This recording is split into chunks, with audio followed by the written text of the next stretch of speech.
My sister stole my wedding husband and got pregnant, but when she tried to move into our newly bought house, she was in for a surprise. I always thought betrayal would feel like a sudden punch to the gut. Instead, it crept up slowly, wrapping around my throat like a silk scarf until I couldn't breathe. The day I caught them together, I wasn't even supposed to be home. My name is Ivy, and I was supposed to be picking out flower arrangements for my wedding.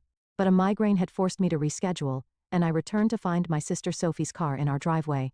Strange, since she should have been at work. The front door was unlocked. I heard giggling from upstairs, my bedroom. My feet felt heavy as I climbed each step, my heart already knowing what my mind refused to accept. Jamie. Sophie's voice drifted through the crack in the door. We should tell her soon. I know, baby. After the wedding. Okay? We'll figure it out. My hand trembled as I pushed the door open. There they were, my fiancé and my sister tangled in my sheets. The same sheets Jamie and I had picked out together at Bed Bath & Beyond last month. Ivy. Sophie scrambled to cover herself, but Jamie just sat there frozen. Oh God. This isn't, we were going to what? My voice sounded foreign, eerily calm. Wait until after the wedding to tell me you've been sleeping with my fiancé. Jamie finally found his voice. Ivy, please. We didn't mean for this to happen, it just did. I laughed. Actually laughed. How long? Sophie started crying. 3 months, and I'm pregnant. The room spun. 3 months. While I'd been planning our wedding, picking out china patterns and writing my vows, they'd been planning their own future. Get out, I whispered. When neither moved, I grabbed Jamie's clothes from the floor and threw them at him. Get out. They dressed quickly, Sophie sobbing the entire time. I stood in the doorway blocking their exit. The ring. Jamie blinked. What? The engagement ring. Give it back. He slipped it off my finger, his touch making my skin crawl. As they shuffled past me, Sophie reached for my arm. Ivy, please, we need to talk about this. I jerked away. Don't touch me ever again. The next few days passed in a blur. My mother called constantly, leaving voicemails that grew increasingly frustrated. Ivy, you need to come home. Sophie's devastated. She needs her sister right now. I finally answered on the 4th day. She needs me. Are you serious? Sweetheart, these things happen. Sophie and Jamie, they're in love, real love, and with the baby coming. Stop. My voice cracked. Just stop. We're having a family dinner tonight, she continued, as if I hadn't spoken. Everyone will be there. We need to discuss the situation like adults. I showed up against my better judgment. The dining room felt suffocating. Sophie and Jamie sitting together, my mother hovering anxiously, my father staring at his plate. We're getting married next month, Sophie announced, her hand protectively over her stomach. A small ceremony, nothing fancy. My mother beamed. Isn't it wonderful? You'll be an aunt, Ivy. I stood up so quickly my chair toppled backward. Wonderful. My sister sleeps with my fiancé, gets pregnant, and that's wonderful. Now Ivy, my father finally spoke. What's done is done. We need to move forward as a family. A family? I grabbed my purse. You want to know what family does? Family protects each other. Family doesn't steal your happiness and expect you to celebrate their betrayal. Sophie started crying again. She'd always been good at that. Please, Ivy. I love him. We love each other. I looked at them all, my sister's tears, Jamie's guilty face, my parents' pleading eyes. In that moment, something inside me hardened. They wanted me to forgive and forget, to play the supportive sister and daughter. Instead, I walked to the door, pausing only to say, congratulations on your perfect little family. I hope you're all very happy together. As I drove away, my phone buzzed with messages I wouldn't read. They thought this was the end. Poor Ivy, running away to lick her wounds. But they were wrong. This wasn't the end, this was just the beginning. I pulled into my best friend Eric's driveway, my hand steady on the wheel for the first time in days. He opened the door before I could knock, took one look at my face, and pulled me into a hug. I need your help, I whispered against his shoulder. Anything. I want to buy a house. I pulled back to meet his confused gaze. Their dream house specifically, and I know exactly how to do it. 6 months can change everything. I sat in Craig's office, watching him review the quarterly reports I'd prepared. My mentor's eyebrows rose higher with each page. Ivy, these numbers are exceptional. He set down the papers. You've doubled your client portfolio since spring. I smiled, thinking of the sleepless nights and endless coffee runs that had gotten me here. Thank you. I've been focused. Focused is an understatement. The board's noticed. There's talk of a promotion. My phone buzzed. Another ignored text from Sophie. I switched it to silent without looking. Speaking of focus, Craig leaned forward. How's the house hunting going? Actually, I'm closing on a property next week. I tried to keep my voice neutral. The Victorian on Maple Grove, Craig whistled. That's quite a purchase for a first-time buyer. You sure about this? More than anything. After work, I met Eric at our usual coffee shop. He was already there, laptop open, real estate documents spread across the table. The sellers accepted your offer, he said without preamble. But there's something else. Look at this. He turned his laptop toward me.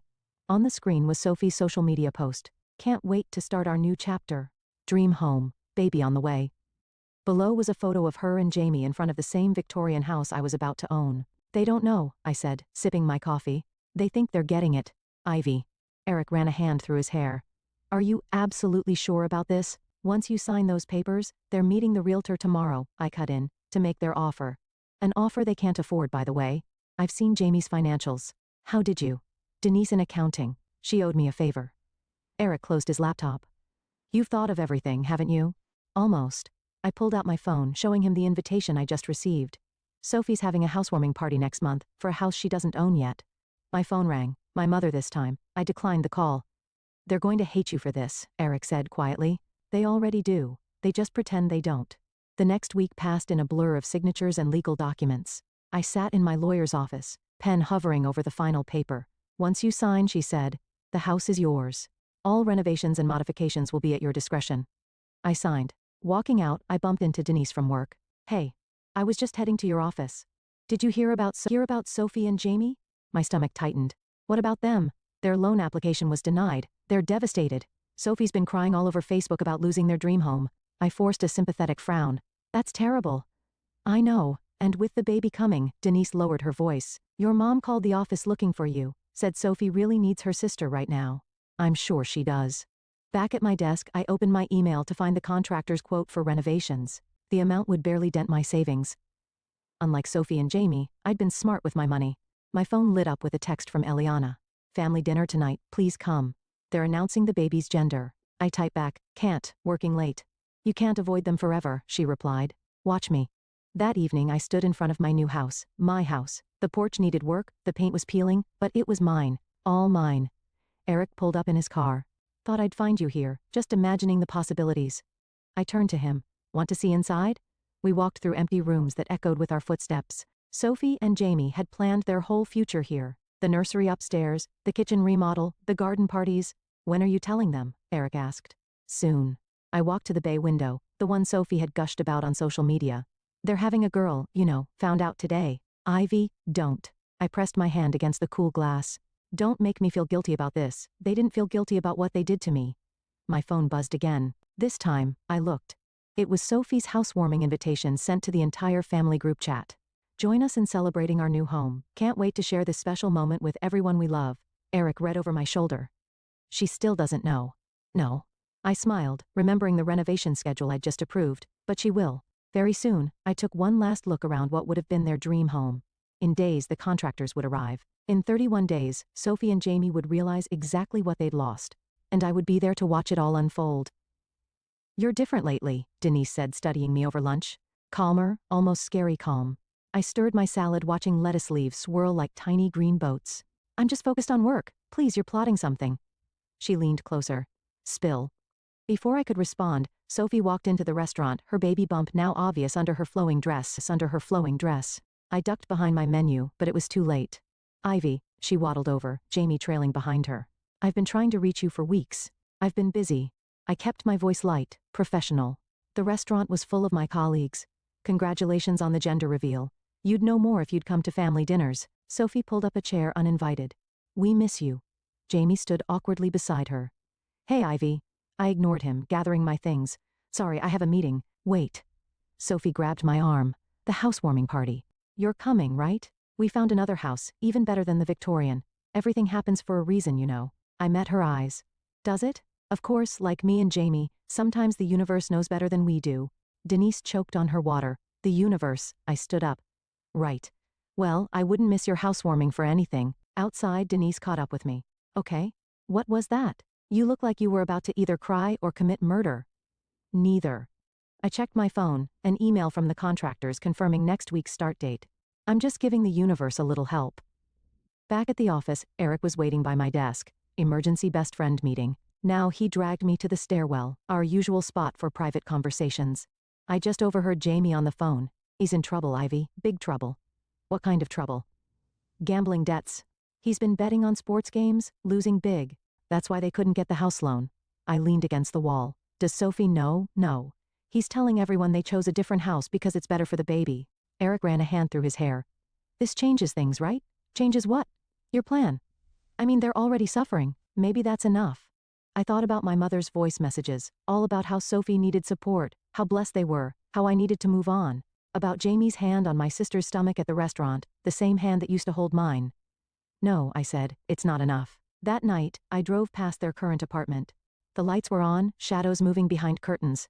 They looked happy, normal, like they hadn't destroyed someone else's life to build their own. My phone rang. Eliana? Before you say no, she said when I answered. Hear me out, family brunch, Sunday, just you and me. And okay, yes, Sophie and your mom will be there. But so will I, running interference, please. I hate being stuck between everyone. I sighed. Fine, 1 hour. Sunday arrived, too quickly. I walked into the cafe to find Sophie already crying. These hormones, she sniffled as I sat down. I'm just so happy you came. My mother beamed. See, this is what family does. We come together. Eliana caught my eye and mouthed, sorry. So, Sophie wiped her eyes. The new house is perfect. The owners accepted our offer right away. Jamie says it's meant to be. When do you move in? I asked, knowing the answer. 3 weeks. Just in time to set up the nursery before I get too big. She pulled out her phone. Want to see the photos? The previous owners are doing some renovations before we move in. I looked at the pictures, my house, my renovations. Lovely. We're thinking of calling her Ivy, Sophie said suddenly, after you, to show there are no hard feelings. The cafe went silent. Even my mother looked uncomfortable. No, I said quietly. You don't get to do that. But, you don't get to steal my life, and then name your baby after me like it makes everything okay. Sophie's lower lip trembled. I thought you'd be honored. Honored? I stood up, my chair scraping loudly. You want to honor me? Try not sleeping with my fiancé next time.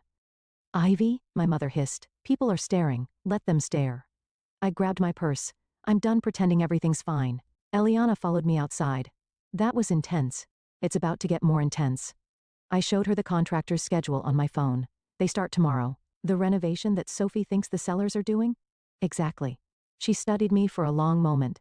You know this won't make you feel better, right? Maybe not. I watched through the window as Sophie cried on our mother's shoulder. But it'll make them feel worse. And right then, that was all that mattered. Eliana's birthday party felt like walking into a minefield. The backyard was filled with familiar faces, all pretending not to watch me as I navigated through the crowd. Eric squeezed my hand reassuringly. We can leave any time, he whispered. Not yet. I spotted Jamie by the drinks table, checking his phone with a worried expression. This is getting interesting. Sophie waved from her seat of honor, surrounded by gift bags full of baby items. Trust her to hijack someone else's birthday party. Ivy, come feel the baby kick. I'm good. I grabbed a glass of wine, watching Jamie slip away to make another phone call. Eliana appeared beside me. He's been doing that all afternoon. Sophie thinks he's handling work stuff. Bookie stuff, more likely, I muttered. What? Nothing. I forced a smile as my mother approached. Ivy, darling, Sophie's about to open the presents. Come sit with us. Actually, I raised my voice slightly. I'd love to hear more about the house, Sophie. The renovations must be almost done. Sophie brightened. Oh my God, yes. The contractors have been amazing. They're painting the nursery this gorgeous shade of lavender. Contractors, Jamie interrupted, returning from his call. His face had gone pale. What contractors? The ones doing the renovations before we move in. Sophie frowned. You said the sellers arranged everything. Jamie tugged at his collar. Right, of course. I sipped my wine, watching him squirm. He hadn't arranged anything, couldn't have, since he didn't own the house. I wondered how long he could keep up the lie. Show everyone the nursery photos, Sophie urged. Jamie's phone rang again. Sorry, I need to take this. I followed him around the corner of the house, staying just close enough to hear. I know I'm late on the payment, he hissed into the phone. The house fell through, okay? But I've got another plan. No, please, just give me 2 more weeks. Problems? I stepped into view. He jumped, ending the call. Jesus, Ivy, were you spying on me? Karma's a funny thing, isn't it? I leaned against the wall. 1 minute you're on top of the world, the next, what's that supposed to mean? Nothing. I smiled. Just thinking about how quickly things can change. Houses slip away, debts pile up. His eyes narrowed. What do you know? I know Sophie would be devastated to learn about your gambling. Almost as devastated as I was when, there you are. Sophie waddled around the corner. What are you two talking about? The house, I said smoothly. Jamie was just telling me about all the special features. the bay window, the vintage fireplace, the original hardwood floors. Isn't it perfect? Sophie beamed. We're so lucky. The master bedroom has this amazing crown molding. That's being replaced, I cut in. Jamie's head snapped up. What? Oh, you didn't know. The contractors are replacing all the crown molding, and the hardwood floors, and that vintage fireplace, gone by Thursday. Sophie's face fell. But we chose that house because of those features. Jamie, you said nothing was being changed. He shot me a panicked look. There must be some mistake. No mistake. I pulled out my phone, showing them the contractor's latest photos. See? They're making good progress. But why would the sellers? Sophie's voice trailed off as she studied the images. Wait, that's not Jamie, that's not our house. Of course it is, he said quickly. It's just the angle. No. Look at the address in the background. She zoomed in on one photo. That's the Victorian we lost. Why do you have renovation photos of a house we don't own? I watched the color drain from Jamie's face as his house of cards began to collapse. Someone else bought it, he stammered. The loan, we couldn't. Then why are you acting like we're moving in? Sophie's voice rose. Why are there contractors? Why did you let me plan a housewarming party? Other guests were starting to stare. My mother hurried over. What's going on? I'd like to know that too, Sophie said, tears streaming down her face. Jamie. He opened his mouth, closed it, then turned and walked quickly toward his car. Jamie. Sophie tried to follow but stumbled. My mother caught her arm. What did you say to him? My mother demanded. I shrugged, just the truth for once. Sophie sank into a nearby chair, one hand on her stomach. I don't understand. We picked out paint colors, we measured for curtains. How could he lie about this? I caught Eric's eye across the yard. He nodded slightly. My cue to leave before the real storm hit. Happy birthday, Eliana, I called out, heading for the gate. Thanks for having me. Behind me, I could hear Sophie's sobs, my mother's soothing murmurs, and the growing whispers of gossip. Phase 1 was complete. Now, for the real surprise, the contractor's boots echoed through the empty house as he showed me the progress. We've gutted the master bedroom and nursery as requested. The new fixtures arrive tomorrow. I ran my hand along the exposed beams, all that remained of Sophie's dream nursery. Perfect. And the timeline? We'll be done 2 days before their supposed move-in date. He checked his clipboard. Though, I still don't understand why we're renovating exactly what they wanted to keep. Sometimes people don't know what they really want, I said, stepping over a pile of vintage crown molding. Until it's gone. My phone buzzed, Eliana calling. I answered on speaker while examining paint samples. Sophie's a mess, she said without preamble. Jamie finally came clean about the gambling. She's staying with your parents. How much does he owe? Enough that they're selling her engagement ring, the one he gave her after, I selected a deep charcoal for the master bedroom. Sophie hated dark colors. Karma's working overtime. This isn't funny, Ivy. She's pregnant and homeless. She's not homeless. She's at mom and dad's, probably being told how none of this is her fault. A crash from upstairs made me jump. The contractor shouted down, sorry, just removing that built-in bookcase. Where are you? Eliana asked suspiciously. Working late. I hung up before she could ask more questions. The next morning, I arrived at work to find Denise waiting at my desk. You will not believe what I just heard. Try me. Jamie's been embezzling from the company, small amounts, but it adds up. He thought he could gamble it back before anyone noticed. I set down my coffee. How much? Enough for prison time. She leaned closer. He's cleaning out his desk right now. I walked to the break room, timing it perfectly to refill my cup as Jamie packed his personal items into a cardboard box. Our eyes met across the room. Happy now? He asked quietly. Not yet, I know you're behind this somehow. He stepped closer. The house, the contractors, the audit that caught the missing money. Prove it. His hands clenched around his box. I loved you once, No, I corrected him. You loved what I could give you. Stability, status, a future. Then Sophie offered something more exciting. She needed me. And now, I gestured at his box. Does she still need you? An unemployed gambling addict with possible prison time. Security arrived before he could respond, escorting him out. I watched from my window as he loaded his box into his car, then pulled out my phone to check the contractor's latest update. The Victorian was transforming daily. Gone were the vintage details Sophie had swooned over, replaced by modern fixtures and stark colors. The garden she'd planned to plant was now a concrete patio. Eric texted, saw Jamie being escorted out. You okay? Better than okay, I replied, coming to see the house later. Someone should witness your descent into supervillainy. That evening, Eric walked through the renovation with me, shaking his head at each change. You're really going scorched earth with this. They wanted their dream home. I showed him the plans for the industrial-style kitchen, replacing Sophie's hoped-for farmhouse design. Dreams change. Speaking of changes, he pulled out his phone showing me Sophie's latest social media post. A tearful announcement about postponing the housewarming due to unforeseen circumstances. Unforeseen, I scoffed. She should have seen everything coming the moment she decided to sleep with my fiancé. And what about your parents? They're caught in the crossfire. I remembered my mother's voice messages all about supporting Sophie, understanding Sophie, forgiving Sophie. They chose their side. My phone lit up with a text from an unknown number. It was Jamie. Please, she's pregnant. Just tell me who bought the house. We can work something out. Still taking calls from your ex. Eric peered over my shoulder. Not for long. I blocked the number, then opened my email to approve the final renovation changes.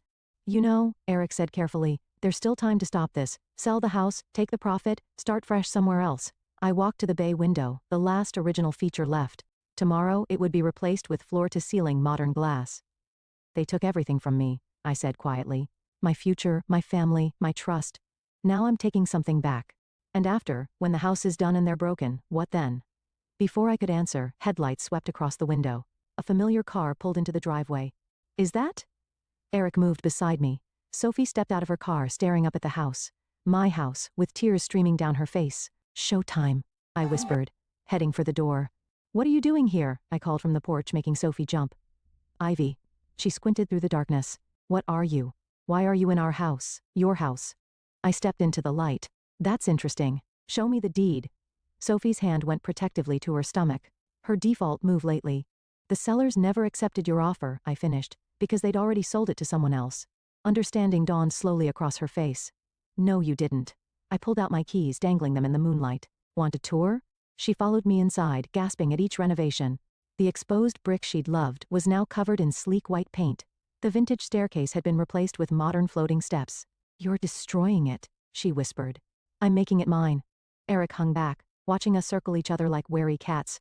Sophie's eyes were red-rimmed, her designer dress wrinkled. Why? Her voice cracked. To hurt me? Why did you sleep with my fiancé? I countered. To hurt me. I loved him. I still love him even after, she choked back a sob. Did you get him fired too? Jamie got himself fired just like he got himself into gambling debt. He was trying to buy this house for us. She gestured at the gutted rooms. For our family. Your family? I laughed. You mean the family you built on the ruins of mine? Sophie sank onto a dusty contractor's stool. I never meant to fall in love with him, but you did. And instead of walking away, you took everything. I moved closer. My fiancé, my future, our parent support. You took it all with a smile, then expected me to celebrate your happiness. Mom and Dad still love you. They tolerate me. They love you. The pregnant daughter, the victim, the one who needs protecting. Eric cleared his throat. Ivy, no. I turned back to Sophie. You want to know the best part? Jamie was planning to sell this house behind your back to pay his debts. She shook her head. You're lying. Check his phone. Check the messages from his bookie. Ask him about the company money he stole. Sophie's face crumpled. Stop it. The perfect life you stole from me, it's falling apart and I get to watch. I'm your sister. You stopped being my sister the moment you chose him over me. A loud crash from upstairs made us all jump. The contractor appeared at the top of the stairs. Sorry to interrupt, but we need to discuss the nursery demolition scheduled for tomorrow. Sophie stood up so quickly she stumbled. Eric caught her arm. You're destroying the nursery. Her voice was barely a whisper. It's my house. I shrugged. I can do whatever I want with it. She reached for her phone with shaking hands. I'm calling Mom. Go ahead. Tell her how the sister she thinks is bitter and lonely actually owns your dream home. Tell her how your perfect husband is a thief and a gambler. Tell her everything. Instead of dialing, Sophie sank to the floor, sobbing. Eric shot me a concerned look. Maybe we should get her out of my house. Good idea. But as I moved to help her up, Sophie grabbed my arm. Please, we can fix this, all of it. I'll leave Jamie. I'll tell Mom and Dad the truth. Just please don't take our home. For a moment, I wavered. She looked so small, so broken. My little sister, the one I'd protected since childhood. Then, I remembered finding her in my bed with Jamie. Remembered her pregnancy announcement at my cancelled wedding venue. Remembered every family dinner where she played the victim while I was cast as the villain. Your home. I stepped back. This was supposed to be my home with Jamie, before you took that future and made it yours. Ivy, get out. When she didn't move, I raised my voice. Get out. Eric helped her up, guiding her toward the door. She paused in the doorway, one hand on her stomach. You know what's worse than having something stolen from you? She asked quietly. Becoming the kind of person who enjoys stealing from others. The door closed behind them with a final click. I stood in my gutted house listening to Sophie's car start up and drive away. My phone buzzed, a text from the contractor. Nursery demolition still on for tomorrow. I stared at the message for a long moment, Sophie's words echoing in my head. Then I type back, proceed as planned. Because some wounds run too deep for mercy. The morning of Sophie's housewarming party dawned bright and clear. I watched from my bedroom window as the bulldozer rolled up the driveway right on schedule. My phone hadn't stopped buzzing since dawn. First Eric, are you sure about this? Then Eliana, Sophie's decorating the house right now. She has no idea. Finally, my mother. Please don't do anything foolish today. I didn't respond to any of them. At exactly noon, cars began arriving. I recognized them all. Family, friends, colleagues. Sophie had invited everyone to witness her perfect life. Ready? Eric asked, appearing beside me. I straightened my blazer and grabbed the envelope from my desk. Time to crash a party. We walked across the street, just as Sophie was welcoming guests on the front porch. She froze when she saw me. You're not supposed to be here. Actually, I smiled. You're not supposed to be here. The bulldozer's engine roared to life. Sophie spun around, her face draining of color as it approached the pristine front lawn. What's happening? My mother pushed through the crowd. Ivy, what have you done? I pulled the papers from my envelope. I'm renovating my property. Your Jamie appeared looking haggard. What do you mean your property? She owns it. Eric's voice carried across the suddenly silent gathering. She bought it months ago. Sophie swayed on her feet. But we signed the papers yesterday. The realtor. Show me. I held out my hand. Show me these papers. Jamie stepped forward. I have them right here. No, Sophie interrupted. You said you had them, but I never saw them. I never actually signed anything, did I? The bulldozer inched closer to the freshly planted garden. Jamie, Sophie's voice rose. Did you lie about the papers too? He backed away. I can explain. Explain what? I pulled out another document. The gambling debts? The embezzlement? Or how you plan to sell this house, my house, to pay it all off? Gasps rippled through the crowd. My mother pressed a hand to her chest. That's not true, she whispered. Jamie would never check his phone, I suggested. Or better yet, ask his bookie. He's right there. I pointed to a man hovering at the edge of the gathering, who quickly turned and hurried away. Jamie lunged for his car, but Eric blocked his path. Running again? You did this, Jamie snarled at me. You set me up. No. I handed the eviction notice to Sophie. You did this to yourself, just like you did this to her. Sophie stared at the paper, tears splashing onto the legal text. All those renovations you knew the whole time. I bought this house the day after you announced your pregnancy. I turned to address the stunned crowd. The day I learned my sister and ex-fiancé had been sleeping together for months. Ivy, my mother stepped forward. This is cruel. Cruel, I laughed. Was it cruel when you told me to be happy for them? When you celebrated their betrayal? When you made me the villain for not forgiving them? The bulldozer's blade touched the first flower bed. Sophie screamed, "Stop it, please. Why should I?" I moved closer.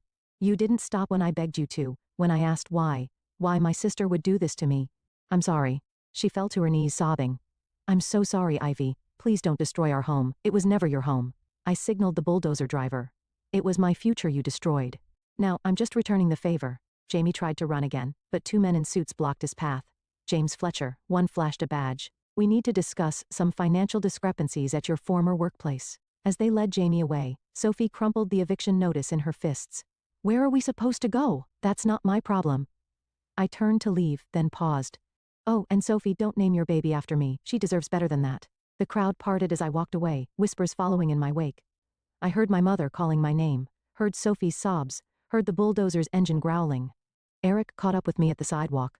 Well, that was justified. I was going to say intense. He glanced back at the chaos we'd left behind. Feel better. I watched as my family's perfect facade crumbled, just like the house would soon crumble. Sophie being led away by our parents, Jamie in custody, the party guests fleeing the scene. Ask me tomorrow, I said, and walked away from the ruins of both our dreams. Behind me, the bulldozer began its work. The demolition dust had barely settled when Eliana found me sitting on my front porch, watching the sunset behind the partially destroyed Victorian. Everyone's looking for you, she said, settling beside me. Let them look. She handed me a cup of coffee. Jamie's being held without bail. Sophie's at the hospital. Stress triggered early contractions. The coffee burned my tongue, but I welcomed the pain. It felt real grounding.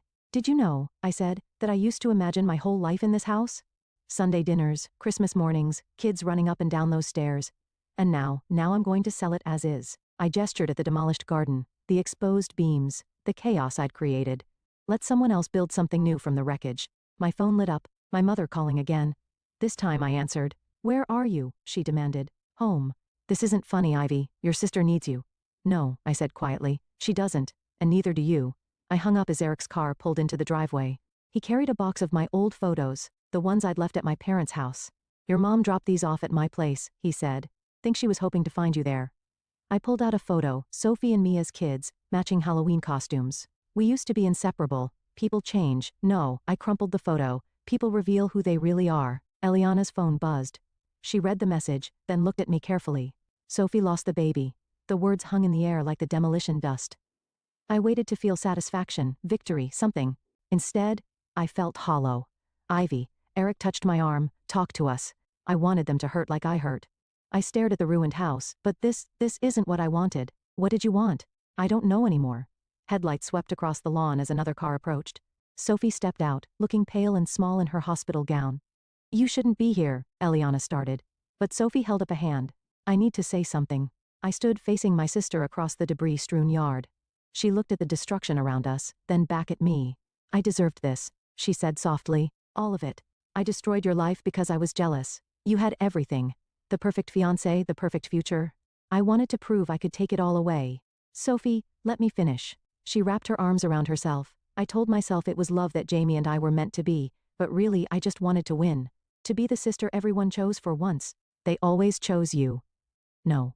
She shook her head. They needed to take care of me because I was a mess. But you are the strong one, the successful one, the one they were proud of. I looked at the house. Really looked at it. The demolished parts, the renovations, the ruins I'd created to make them suffer. I became exactly what they thought I was, I whispered. Bitter, vengeful, cruel. We both did. Sophie wiped her eyes. I lost everything today. Jamie, the baby, our parents' trust. But the worst part, I lost you long before that. The day I decided my jealousy was more important than my sister. Eric and Eliana backed away, giving us space. In the growing darkness, Sophie and I stood among the ruins of both our lives. I can't forgive you, I said finally. I know, but I don't want to hate you anymore. She nodded, tears streaming down her face. What happens now? I looked at the bulldozer, still waiting for tomorrow's demolition. At the house that had become a monument to revenge rather than healing. Now, I said, we both start over separately. Will you ever talk to me again? Maybe? Someday. When it doesn't hurt to look at you. She turned to leave, then paused.